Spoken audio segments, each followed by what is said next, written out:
नमस्कार दोस्तों। जब एक आदमी जो बॉलीवुड का सुपरस्टार और खलनायक हो, जिसे हम संजू बाबा कहते हैं, वो अगर किसी मूवी के ट्रेलर को देखकर शॉक्ड हो जाए तो समझ जाओ कि ये कोई आम मूवी नहीं है। जिस मूवी के ट्रेलर को संजू बाबा ने देखा और कहा, यह कोई आम ट्रेलर नहीं था, यह सिर्फ वॉर 2 का ट्रेलर नहीं था, ये एक ऐसी चीख थी जो पूरी फिल्म इंडस्ट्री के कान फाड़ गई। ऋतिक रोशन की आंखों में आग थी। जूनियर एनटीआर की प्रेजेंस ने बॉलीवुड के सबसे बड़े विलन्स को डरपा दिया।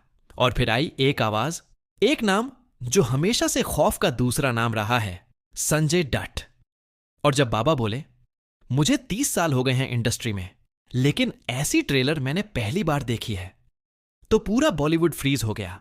एक प्रेस इवेंट चल रहा था, दर्जनों कैमरे मीडिया वाले लाइन में, और संजय दत्त काले कुर्ते में, काला चश्मा लगाए और हाथ में रोजरी लेकर स्टेज पर चढ़ते हैं।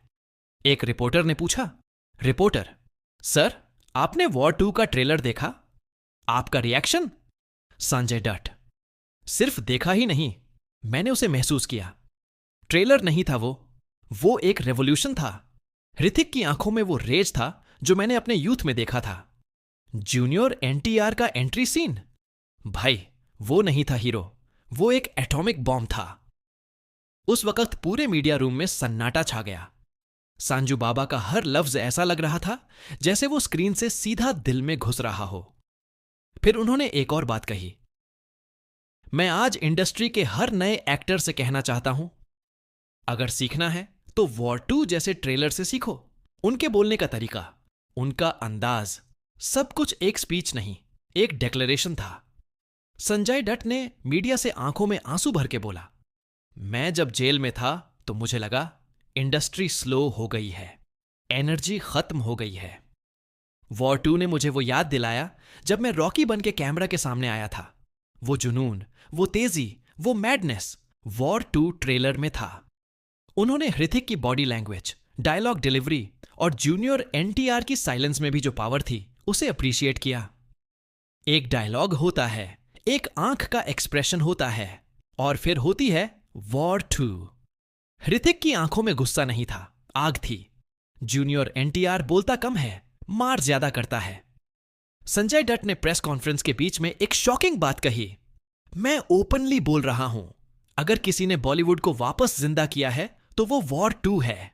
कहीं ना कहीं इंडस्ट्री में लोग बोर हो गए थे, सेफ खेल रहे थे। वॉर 2 ने सबको थप्पड़ मारा है। ये सिर्फ एक फिल्म नहीं है, ये एक वेकअप कॉल है। और फिर एक और शॉक, अगर मुझे विलन का रोल मिलता वॉर 2 में तो मैं बिना पैसा ले करता। इतना पावरफुल प्रोजेक्ट है ये। इतना बोल्ड और ऑनेस्ट स्टेटमेंट किसी ने नहीं दिया पहले। संजू बाबा ने बॉलीवुड को आईना दिखा दिया। फिर एक और ट्विस्ट, मैंने आदित्य चोपड़ा को कॉल किया और बोला, अगर इस फ्रैंचाइज का अगला पार्ट बनता है, मुझे विलन मत बनाना, मुझे वो आदमी बनाना जो वॉर के बीच में सिस्टम हिला दे। संजय दत्त, मुझे ऋतिक के अंदर वो दर्द दिखा जो मैंने वास्तव में जिया था। जूनियर एनटीआर के अंदर वो गुस्सा था जो खलनायक के क्लाइमैक्स में था। वॉर 2 ने सब कुछ वापस ला दिया, असली सिनेमा, असली इमोशंस, असली टक्कर। मैं फिल्म मेकर्स को कहना चाहता हूं, अब डरना बंद करो। वॉर 2 ने रास्ता दिखा दिया है। यह समय है सच बोलने का, एक्शन करने का और ऑडियंस को वो देने का जो उनका हक है। फिर उन्होंने एक पर्सनल नोट पर कहा, मैं 64 का हो गया हूं, लेकिन वॉर 2 देखकर मुझे लगा मैं फिर से 25 का हो गया हूं। इस ट्रेलर ने मेरी एक्टिंग की भूख जगा दी है। और जब संजय दत्त स्टेज से जाने लगे तो एक छोटी सी लड़की ने पूछा, बाबा, क्या यह फिल्म देश के लिए कुछ बदल सकती है? बाबा रुक गए, उसकी तरफ देखा और बोले, बेटा, अगर एक ट्रेलर से पूरी जनरेशन का ब्लड पंप हो सकता है तो फिल्म क्या करेगी, सोच भी नहीं सकती। उस वक्त लोग तालियों से स्टेज हिला रहे थे। WAR 2 is not just a film, it's the return of real cinema. और संजय दत्त जैसे लेजेंड ने जब यह कह दिया तो समझ जाओ गेम चेंज हो चुका है। तो दोस्तों, अगर आपने अब तक वॉर 2 का ट्रेलर नहीं देखा तो अभी देखो, क्योंकि यह संजय दत्त का कहना नहीं, यह सिनेमा की चीख है। और अगर यह वीडियो आपके रोंगटे खड़े कर दे तो बस एक काम करो, इस जुनून को हर जगह फैला दो। बाबा ने बोला है, तो फिल्म पक्का धमाका करेगी।